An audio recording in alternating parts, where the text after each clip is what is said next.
C'est lundi prochain, lundi 7 septembre, à 10 h, devant la cour administrative d'appel de Paris, se déroule un procès important qui porte sur les agissements du ministre des Affaires étrangères français, Laurent Fabius, dans l'affaire syrienne.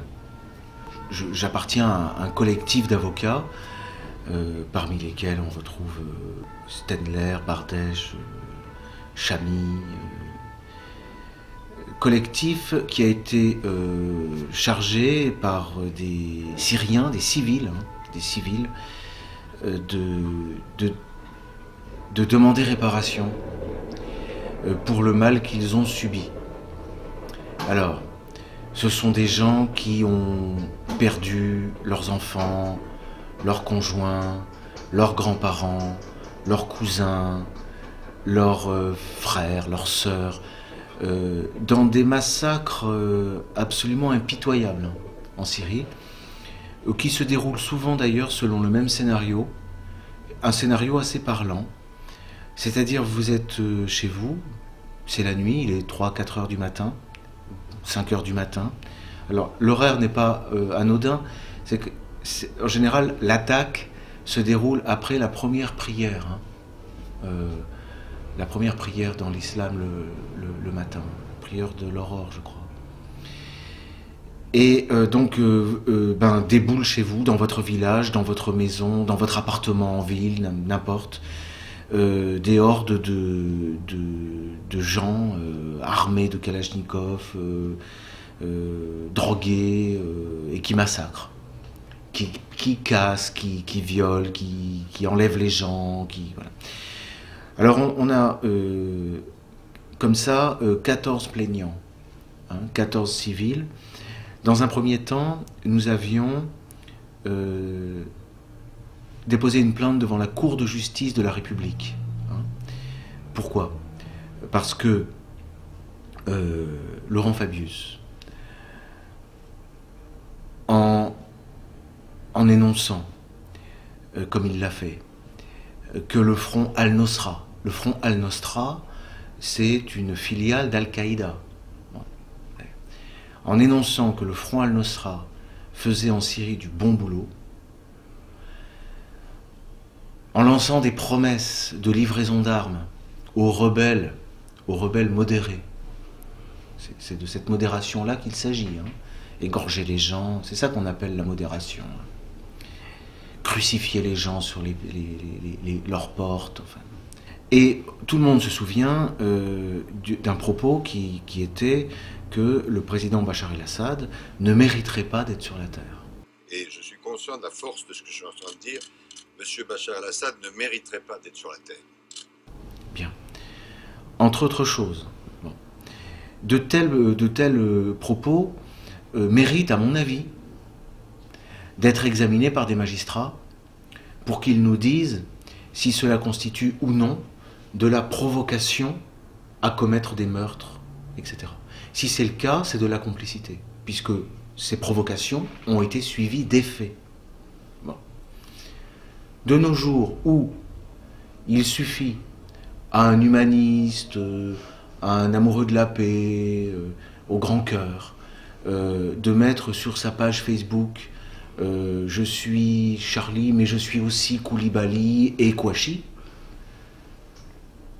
À l'heure où un homme comme ça, qui se contente de dire je suis Kouachi, je suis Koulibaly, se retrouve condamné, et il y en a eu des dizaines, à de la prison. Je crois qu'il n'est pas complètement fantaisiste d'estimer qu'il y a des raisons de penser que c'est une question sérieuse, vous voyez, je suis prudent, c'est une question sérieuse de savoir si Laurent Fabius n'est pas le complice des djihadistes en Syrie. Voilà, du point de vue strictement juridique. Bien. Alors la Cour de justice de la République, comme beaucoup de ces institutions prometteuses, qui sont l'orgueil de nos démocraties, contiennent évidemment des filtres, de façon à quand même pouvoir garder un certain contrôle. Un filtre composé de magistrats qui évidemment ont classé la plainte. Alors, nous avons entamé une autre procédure consistant à demander à l'État français des comptes. Parce que l'État français, en tant qu'État, est responsable des agissements graves, fautifs commis par ses agents. Ça, c'est un principe de droit administratif qui avait été élaboré, pensé, réfléchi par Léon Blum. Donc, grâce à Léon Blum, nous pouvons poursuivre, non pas Laurent Fabius, mais l'État français, pour lui demander, non pas que l'État soit coupable, l'État n'est pas coupable, l'État ne peut pas mal faire, pour demander à l'État de réparer, d'être responsable en revanche, de ce dont est coupable, à notre avis gravement, l'un de ses agents. Alors, la défense qui nous a été opposée devant le tribunal administratif, et très bizarrement, cette défense a été articulée par le premier mis en cause, c'est-à-dire par Laurent Fabius lui-même, qui a dit ce n'est pas moi, c'est l'État. C'est-à-dire quand j'ai dit le Front Al-Nosra fait du bon boulot, quand j'ai attisé la guerre civile en Syrie, ce n'était pas moi, Laurent Fabius, c'était le ministre des Affaires étrangères Escalité. C'est donc l'État français. Alors, moi, mon commentaire, et c'est ce qu'on va dire devant la Cour administrative d'appel, car nous avons fait appel, c'est de dire que c'est un double crime. Non seulement on crée le chaos en Syrie, mais en plus, on impute cette horreur à l'entité État français. Voilà. Donc, là, il y a quelque chose d'absolument... qu'on ne peut pas laisser passer, enfin, ce genre de choses. Historiquement, ce sont des événements importants. Parce que la conséquence, c'est quand on dit c'est la politique étrangère de la France, ce sont des actes diplomatiques, bien, automatiquement, les juges administratifs ne peuvent plus se pencher sur le dossier. Parce qu'un juge administratif ne peut pas juger de la politique étrangère de la France. Ça, c'est pas son rôle. Voilà. Donc on fait d'une pierre deux coups. On rejette le dossier, on déboute, on rejette la requête de 14 victimes civiles qui, eux, ne comprennent pas une pareille décision. Et c'est donc demain que ça va se plaider, en tout cas, devant la Cour administrative d'appel de Paris.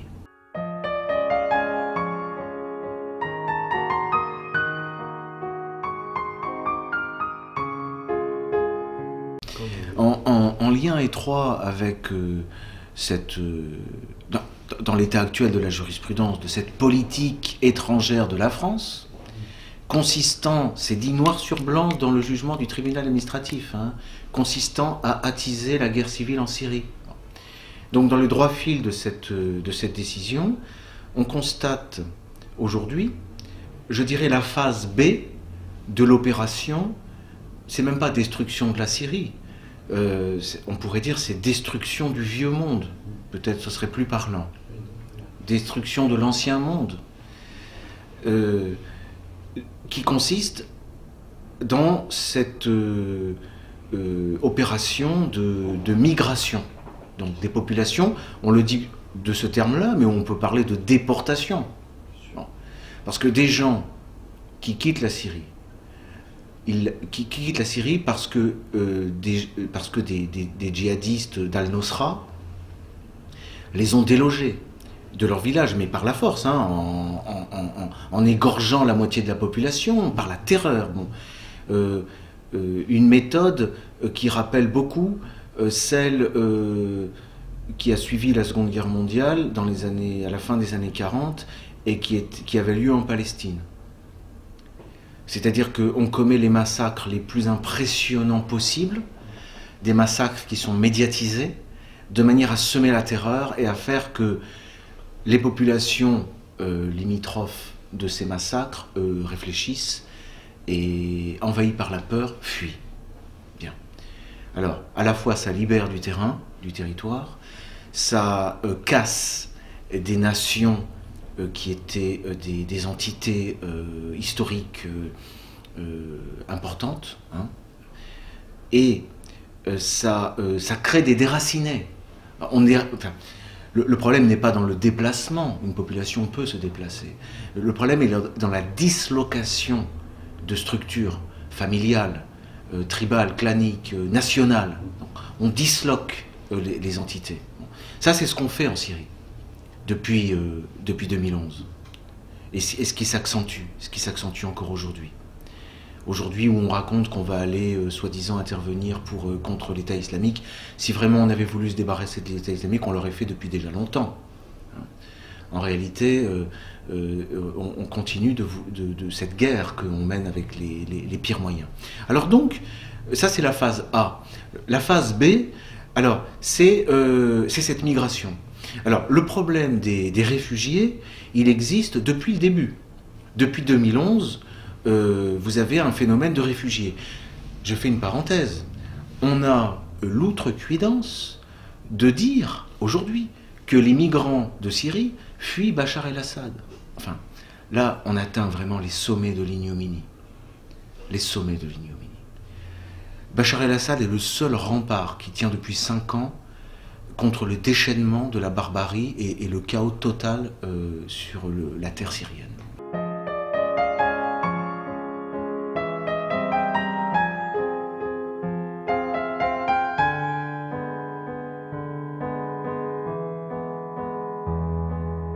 Alors quand ce sont des réfugiés qui sont en Turquie, leur position est un petit peu difficile parce qu'ils sont sous la coupe de réseaux djihadistes.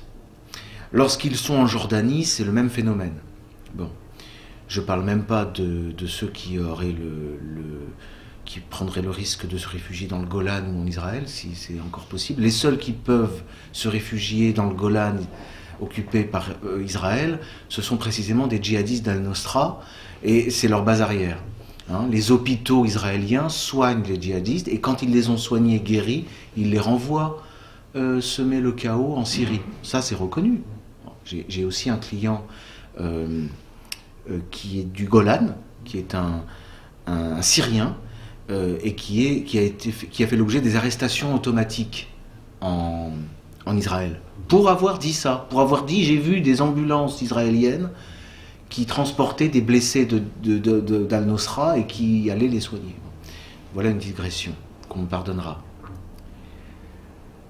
Vous avez des réfugiés au Liban depuis 2012. Mais ces réfugiés, lorsqu'on a organisé des élections, à 80%, ils ont voté pour le président Bachar el-Assad. Donc on ne peut pas dire que ces réfugiés fuient Bachar el-Assad.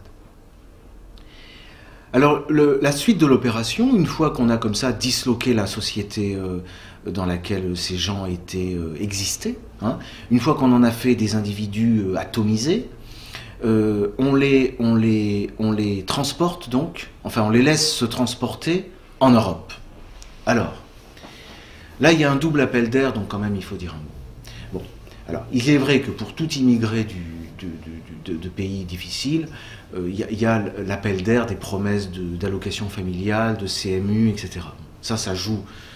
Moi je veux absolument pas dire le moindre mal des réfugiés syriens. Mais ça joue pour les populations africaines, du Maghreb, etc. Mais il y a également un appel d'air, pardonnez-moi l'expression, mais plus personne l'utilise, du grand capital. La bataille avec Merkel et les Anglais, avec Calais, avec Hollande, ils ne cherchent pas à en prendre le moins possible. C'est quasiment une bataille pour celui qui en prendra le plus. Parce qu'on sait maintenant depuis un moment que ces populations déracinées qui arrivent, elles vont permettre de faire baisser les salaires, elles vont permettre de faire monter les loyers, elles vont permettre de nourrir tout un mouvement. C'est-à-dire qu'on fait d'une pierre deux coups, on casse la société syrienne et par le biais de déracinement et du drame de la déportation, en plus par train en Allemagne, par ce drame, on va disloquer les populations occidentales également. Bon. Alors là, il y a un double piège dans lequel il ne faudrait pas tomber, parce que on cherche, dans ce mouvement d'attaque dirigée contre la vieille Europe, à rejouer le vieux cinéma consistant à aveugler un peu les sensibilités identitaires, à les projeter dans une sorte d'extrême droite stigmatisée comme peu généreuse, comme agressive, comme haineuse, comme raciste, en lui cachant le dessous des cartes et en réveillant un instinct de survie légitime. Parce que bien des gens se rendent compte que nous sommes agressés, nous sommes en guerre depuis plusieurs décennies en réalité. C'est ça la vérité. Nous sommes en guerre. Donc, essayer d'aveugler un petit peu cette sensibilité pour lui faire jouer le rôle d'une extrême droite stupide, hein, qui va se retourner non pas contre les responsables dont je parlais tout à l'heure, c'est-à-dire des gens comme François Hollande qui disent qu'il faut neutraliser Bachar el-Assad. Hein, non, se braquer, orienter la haine vers précisément ces migrants. Et jouer le vieux jeu consistant à attiser également, je dirais pas dans les âmes les plus généreuses, je dirais dans les âmes les plus naïves, hein, une espèce de réflexe d'accueil de l'étranger avec un grand E, enfin une espèce de générosité béate qui se fait, malgré elle, justement la complice de ces esprits machiavéliques, et quand je dis ça, c'est méchant pour Machiavel, hein, qui cherchent à la fois à atomiser les populations occidentales, à faire encore du profit grâce à de la main-d'œuvre utile, pas chère. Enfin, voilà le phénomène. Je ne prétends pas livrer une analyse absolument documentée, mais le fait est que je surveille, de par la mission qui m'a été confiée par ces victimes civiles syriennes qui ont vécu le chaos là-bas en Syrie, hein, pays dans lequel je vais me rendre à nouveau à la fin du mois. C'est le message de ces civils que j'ai rencontrés, ça a toujours été de dire que ce n'était pas la Syrie seule qui était victime de cette attaque, mais qu'il s'agissait d'une agression aux proportions au moins continentales, pour pas dire mondiales, et que nous étions également visés, hein, par cette offensive.